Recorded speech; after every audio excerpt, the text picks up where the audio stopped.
بسم اللہ الرحمن الرحیم۔ آج کی اس ویڈیو میں آپ کے لیے لے کر آئی ہوں کچھ اہم معلوماتی باتیں۔ تو چلیے شروع کرتے ہیں۔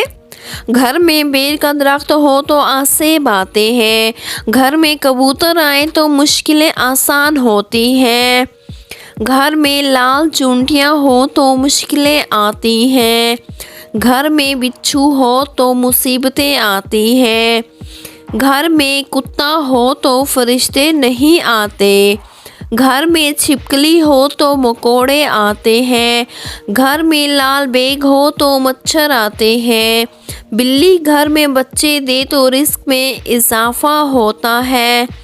گھر میں مکڑی ہو تو رزق میں کمی آتی ہے، کتا بچے دے تو رزق میں رکاوٹ آتی ہے، گھر میں بکری آئے تو دولت آتی ہے، گھر میں کوا آ جائے تو نحوست آتی ہے، اونٹ گھر میں آئے تو سکون نصیب ہوتا ہے، سور گھر میں ہو تو لعنت برستی ہے، گھر میں کھجور کا درخت ہو تو اس گھر میں بھوک نہیں آتی، گھر میں گلاب کا پودا ہو تو گھر میں خوشیاں آتی ہیں، اگر گھر میں ٹوٹی ہوئی کنگھی ہو تو رزق میں کمی آتی ہے، گھر میں پانی کا کنواں ہو تو رزق بڑھتا ہے، گھر میں گھوڑا ہو تو گھر میں برکت آتی ہے،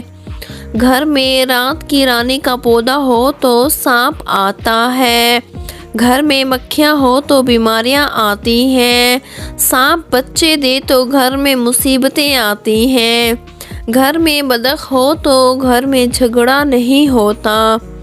گھر میں فاختہ ہو تو دشمن پیدا ہوتے ہیں، فاختہ کو آزاد کرنے سے دشمن ختم ہوتے ہیں۔